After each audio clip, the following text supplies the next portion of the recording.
So, I've always been the weird one in my family. You know, the black sheep and all that. I'm Ella Thompson, 29 years old now, but I felt like I don't fit in for pretty much forever. Growing up, I was the oldest kid of doctors Margaret and Robert Thompson. Yeah, my parents were big shots, but none of that good stuff ever really came my way. Nah, all the perks went to my younger twin brothers, Jack and Oliver. From the second those two popped out, it was like I became invisible to my parents. It started off small, you know? They'd get a bigger piece of cake or a new toy.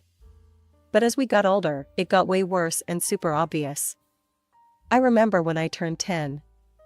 I'd been dropping hints for ages about this art set I saw in a shop window. Nothing crazy, just a basic kit with some decent paints and brushes. When my birthday rolled around, I was so pumped to open my one present, and what do I find? A freaking math workbook.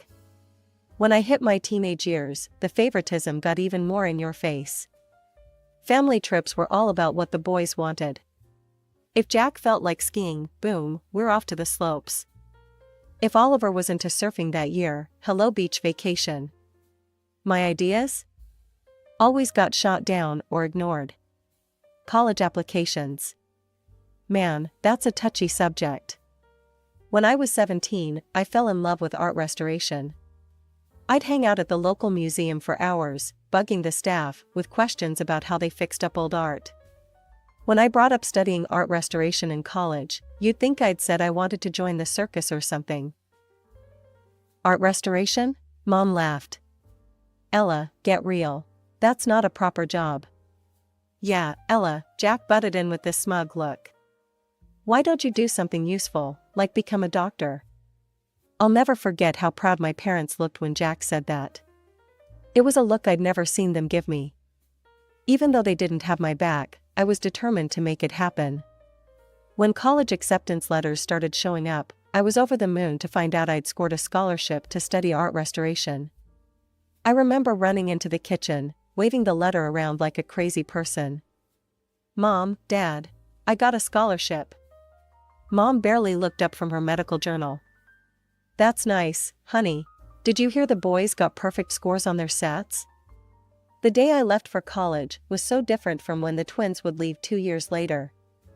I packed up my second-hand laptop and thrift store clothes, getting ready to take the bus to my not-so-fancy state school. My parents were too caught up in their work to even give me a ride to the bus station. But there was one person who actually saw me for who I was. My grandma, Elizabeth. She showed up that day, and right before I was about to leave, she pulled me aside. Ella, sweetie, she said, pushing a small envelope into my hand. I'm so proud of you. Don't ever forget that. Inside the envelope was a check, not enough to change my whole life, but enough to make things a bit easier. But more than the money, it was the fact that she actually noticed me that meant everything. So, college was kind of a mixed bag for me. On one hand, I was finally free from always being compared to Jack and Oliver. I could really dive into my studies without feeling like I was in some weird competition for attention. But on the other hand, money was tight. Like, really tight. While I was barely getting by on my scholarship and working part-time jobs, I'd hear about all the fancy stuff my brothers were up to through family calls and social media. Fancy frat parties, spring break trips to crazy places, internships at big-shot hospitals, all paid for by our parents, of course. Time went by, and I threw myself into my studies like crazy. Art restoration became more than just what I wanted to do for a job, it was my escape, my happy place. There was something really satisfying about bringing beauty back to old, forgotten pieces, about showing the hidden potential under layers of neglect and damage. In my last year, I scored an internship at this small but respected museum. It wasn't fancy work, mostly cleaning and organizing stuff, but it was a way in. I was over the moon. When I called home to share the news, my mother's response was exactly what I expected, lukewarm at best. Oh, that's nice, dear, she said, sounding distracted. Did you hear about Jack's research paper? It's being published in a major medical journal. I held back a sigh. That's great, Mom. Listen, I was thinking of coming home for a weekend soon. Maybe we could. Oh, I'm not sure that's a good idea, she cut me off quick. Your father and I are going to be really busy. We're helping the boys with their research papers. You understand, right? As I hung up the phone, I felt that familiar mix of anger and hurt building up in my chest. But this time, there was something else too. A little spark of defiance, of determination. I looked around my tiny dorm room, at the art books piled up on my desk, at the half-finished restoration project taking up most of my floor. This was my world now, one I had built for myself despite everything. Screw them, I muttered to the empty room. I don't need their approval. But even as I said it, a part of me knew it wasn't true. As much as I tried to deny it, a small part of me still wanted my parents to recognize me, still hoped that one day they'd see me for who I really was. So, graduation day came and went without much fuss from my family. My big moment was marked by a quick dinner at some chain restaurant. So, Ella, what's next? Dad asked, barely looking up from his menu. I sat up straight, trying to sound confident. I actually got a job offer, in one of the museums in New York. Dad frowned. I don't know, Ella. New York is expensive. How much does this job pay? I felt my face get hot as I mumbled the not-so-impressive starting salary. The disappointment on their faces was super obvious. The rest of the dinner was a blur of thinly veiled criticism and comparisons to Jack and Oliver's academic awesomeness. As we were leaving the restaurant, Grandma Elizabeth pulled me aside. Don't let them dim your light, my dear, she whispered, pressing a small envelope into my hand. Go to New York. Chase your dreams. Inside the envelope was a check, enough to cover my first month's rent in the city. I hugged her tight, trying not to cry.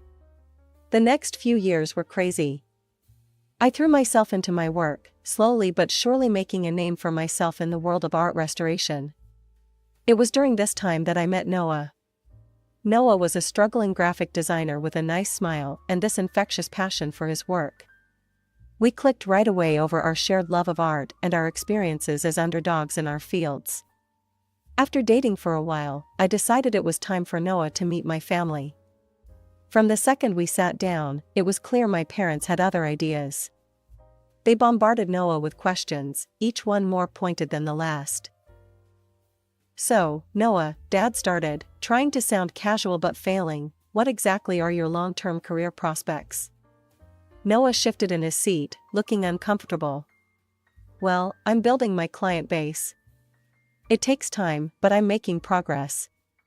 Mom jumped in. And your current income? Is it enough to support a family? I felt my face get hot. Mom, that's not. It's okay, Ella, Noah said, squeezing my hand under the table. I'm not where I want to be money-wise yet, Dr. Thompson, but I'm working hard to get there. The interrogation kept going throughout dinner. With each question, I could see Noah's confidence taking a hit, and my own anger rising. As we were leaving, Mom pulled me aside. Ella, honey, I know you think you care for this boy, but you need to be realistic. You've already chosen a challenging career path. Don't make it worse by attaching yourself to someone with no real future. Mom, I hissed, shocked at how blunt she was being. Dad joined in. Your mother's right, Ella. You need to think about your future. This Noah seems nice enough, but is he really good enough for you? You could do so much better. I stood there, speechless, as years of pent-up frustration threatened to explode. How dare they judge Noah? How dare they once again dismiss my choices? So, as Noah and I started planning our wedding, reality hit us hard. Our combined savings were pretty pathetic, barely enough for a simple ceremony. One night, after staring at budget spreadsheets for hours, I decided to bring it up with my parents. Maybe they'd want to chip in. Mom, Dad, I started hesitantly during our weekly phone call. Noah and I have set a date for the wedding. We're trying to keep costs down, but I was wondering if maybe you'd like to help out a little? Even just with the planning? The silence on the other end of the line was so long and awkward. Finally, Mom spoke, her voice cold as ice. Ella, you're an adult now. If you've chosen to marry this person, then you need to handle the consequences yourself. I hung up feeling like crap, but not really surprised. Once again, Grandma Elizabeth swooped in to save the day. When I told her about the situation, she didn't hesitate to help. My dear, she said, her voice warm over the phone, I may not be able to give you the wedding of your dreams, but I want to help make your day special. She sent over some money that, while not a ton, made a huge difference to our plans. The wedding day arrived, and I had this mix of excitement and nerves churning in my stomach. The community center we'd rented was simple, but looked nice, decorated with wildflowers and twinkly lights. Our small group of friends had pitched in, helping with everything from the decorations to the homemade cake. As I walked down the makeshift aisle, Noah's face lit up with a smile that made all the struggle worth it. For a moment, I forgot about everything else, the money stress, my family being jerks, and just soaked in the love radiating from his eyes. The bubble burst as soon as I caught sight of my family. Mom and Dad sat stiffly in the front row, looking bored and disgusted. I overheard Mom muttering to Dad about the tacky decorations and cheap food. Jack and Oliver were even worse, snickering in the corner and constantly on their phones. I tried to ignore them, focusing instead on our vows and the supportive faces of our friends. It wasn't until the next day that I realized just how cruel they could be. I woke up to a ton of notifications on my phone. Jack and Oliver had gone on social media, posting a bunch of unflattering photos from the wedding. Congrats to our big sis on her special day, read one caption under a blurry photo of Noah and me cutting our homemade cake. Nothing says true love like a dollar store wedding. Another post showed a picture of the buffet table next to a photo of a fancy meal from some high-end restaurant. Ella's wedding versus our average Tuesday lunch. Guess which one's which? The comments section was a war zone. Some relatives were shocked at the brothers' behavior. This is completely unacceptable. You should be ashamed of yourselves, wrote Aunt Sarah. But others seemed to think it was funny. Savage but true. That wedding looked like a homeless convention, commented our cousin Tim. I felt sick reading through the comments. But what really broke my heart was seeing my parents' responses. Instead of telling their sons off, they were actually encouraging them. Mom had commented, "Boys will be boys. It's just a bit of harmless fun." I didn't call them and demand an apology. I just decided to forget about them for a while. So, 6 months after our wedding, it was time for the annual Thompson family reunion. Even though I was worried about it, Noah thought I should go, hoping it might be a chance to clear the air. Man, were we wrong. The tension was so thick you could cut it with a knife. I managed to keep it together for the first hour, making polite conversation and avoiding my immediate family as much as I could.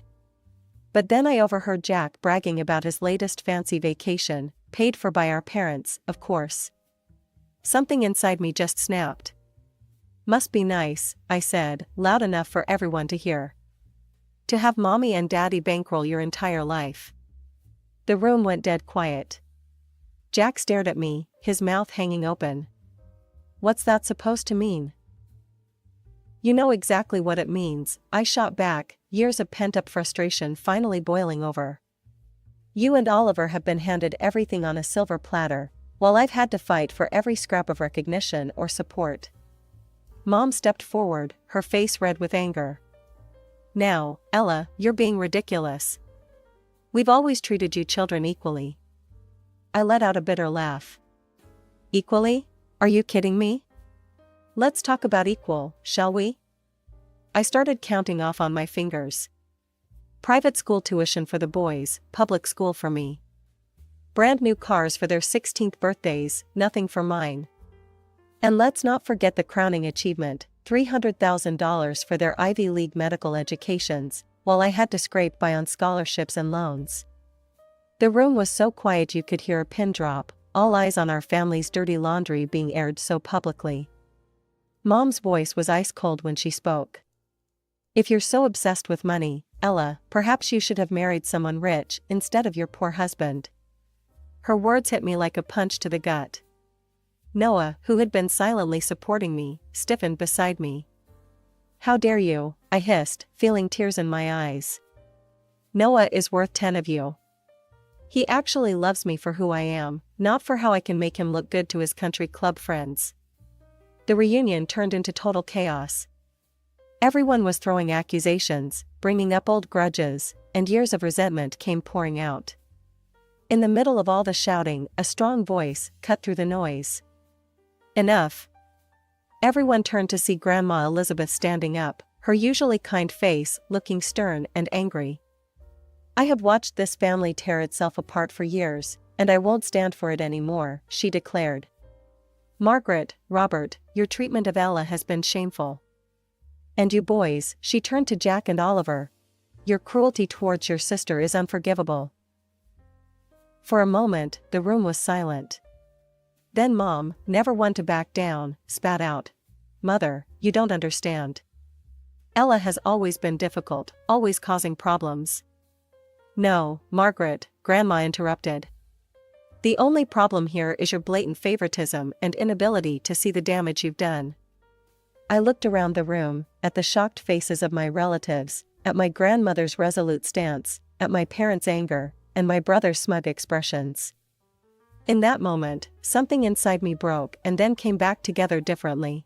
"I'm done," I said, my voice quiet but firm. "I'm done trying to win your approval, done trying to be part of this toxic family. Noah and I are leaving, and don't bother trying to contact us." The months that followed were tough. Noah was my rock through it all. He held me when the sadness hit, celebrated the small victories, and never once made me feel guilty for the family drama I'd brought into our lives. So, life has this weird way of throwing you for a loop when you least expect it. It all kicked off with a phone call. Noah had been working his butt off for weeks, putting everything he had into a pitch for this big-time client. When he answered the phone that sunny Tuesday morning, I could tell from the look on his face that something major had gone down. "We got it," he said, his voice barely above a whisper. "Ella, we got the contract." The next few months were crazy. Noah's little design firm blew up overnight, the fancy client opening doors we never thought we'd see. Suddenly, we weren't just scraping by, we were rolling in it. But with our new success, came this unexpected complication. My phone started blowing up with notifications, friend requests from family members I'd long since blocked, messages from distant relatives suddenly wanting to catch up. And then, the call I'd been dreading. "Ella, sweetheart." My mother's voice, sickly sweet, came through the line. "We've heard the wonderful news about Noah's business. We always knew you two would make it." The bullshit kept coming. My father got on the line, talking about how proud they were, how they'd always believed in us. I listened in stunned silence, getting angrier with each lie. "We'd love to see you," Mom chirped. "Maybe we could all have dinner, celebrate your success as a family?" That snapped me out of it. "As a family?" I repeated, my voice hard. "We haven't been a family for a long time, and that's not going to change just because our bank account has." I stuck to my guns. When my parents showed up at our door out of the blue, I didn't let them in. When they sent fancy gifts, I sent them right back unopened. Instead, Noah and I focused on building the life we'd always wanted. We worked hard, saved smart, and eventually found ourselves signing the papers for a beautiful apartment right in the middle of the city. Excited to share our happiness, I posted a photo on social media. It was a simple shot, Noah and I, keys in hand, standing in front of our new home. Next to it was a picture from our most recent visit with Grandma Elizabeth, her proud smile beaming at the camera. "New beginnings and old love," I captioned it. Grateful for those who've been there through it all. New home, family. As I hit post, I felt like a weight had been lifted off my shoulders. This was my family now, Noah, Grandma Elizabeth, and the friends who had stood by us through thick and thin. We had built this life for ourselves, despite the odds, despite all the people who said we couldn't do it. The soft evening light was coming through the windows of our new apartment as I was busy in the kitchen, getting dinner ready for Noah and Grandma Elizabeth. It was our first real family dinner in our new place, and I wanted everything to be just right. The sudden, aggressive pounding on the front door shattered that peace in an instant. "Ella, open up. We know you're in there." My blood ran cold. I'd know those voices anywhere, Jack and Oliver. Before I could even react, the door burst open. My brothers stormed in, their faces twisted with anger. I barely had time to see Noah jumping to his feet before Jack was in my face, jabbing an accusing finger at my chest. "You manipulative little bitch," he snarled. "We always knew you were playing the long game, but this? This is low, even for you." I stumbled back, shocked by how much venom was in his voice. "What are you talking about?" Oliver laughed, and it was a harsh, ugly sound. "Don't play dumb, Ella. We saw your little social media post. Showing off your new apartment, posing with Grandma. You think we can't put two and two together?" It hit me what they were thinking. "You think Grandma bought us this apartment?" "We know she did," Jack spat. "You've been playing the poor, neglected child for years, worming your way into her good graces. And now you've manipulated her into making you the sole heir." I felt a surge of anger, straightening my spine. "You have no idea what you're talking about. Noah and I bought this apartment ourselves. With our own money, that we earned." Oliver sneered, his eyes darting around the room. "Right, sure you did. Where is the old bat anyway? Hiding her away so we can't talk sense into her? That crazy old woman should be in a cemetery by now. I can't wait for her to kick the bucket so I can sell her house and live it up." The room fell deadly silent. For a moment, I thought I might have imagined those horrific words. Then, a quiet voice spoke from the doorway of the guest room. "So this is how you truly feel about me." All heads turned to see Grandma Elizabeth standing there, her face a mask of shock and disappointment. The color drained from Jack and Oliver's faces as they realized their grandmother had heard every word. "Grandma," Jack stammered, we didn't mean." Elizabeth held up a hand, shutting him up. "I've heard enough," she said, her voice quiet but firm. "I finally understand who truly values me and who sees me as nothing more than a meal ticket." I found my voice, strengthened by my grandmother's presence. "I think you both need to leave. Now." For a moment, it looked like they might argue. But one look at Grandma's face, a mixture of hurt and resolve, seemed to deflate them. They slunk towards the door, muttering weak excuses. The aftermath of that crazy evening hit like a storm. My phone wouldn't stop buzzing, constantly reminding me of the mess that had blown up. Mom's name popped up on the screen for what felt like the millionth time. Against my better judgment, I picked up. "Ella," her voice was sharp, not sounding like a mom at all. "You need to fix this. Your grandmother is furious with the boys. You need to smooth things over, tell her it was all a misunderstanding." I let out a bitter laugh. "A misunderstanding?" "They broke into my home and said they couldn't wait for her to die so they could sell her house." "How exactly is that a misunderstanding?" "They didn't mean it," Dad chimed in, apparently on speakerphone. "You know how the boys can be. They were just upset." "Upset about what?" I challenged. "That Noah and I bought an apartment with our own money? That Grandma loves me?" Mom's voice turned sickly sweet. "Sweetheart, we know you've always felt left out. But you need to think about what's best for the family. Your brothers deserve that inheritance. Don't be selfish." Something inside me snapped. Years of pent-up frustration and hurt came pouring out. "Selfish? You're calling me selfish?" After years of favoritism, of dismissing my achievements, of treating Noah and me like second-class citizens? And now you have the audacity to demand I give up an inheritance I never even asked for? "Now, Ella," Dad started, but I cut him off. "No. I'm done. I'm done with the manipulation, the guilt trips, all of it. Don't call me again. Don't text. Don't show up at my door. We're through." Over the next few days, I blocked their numbers, along with Jack and Oliver's.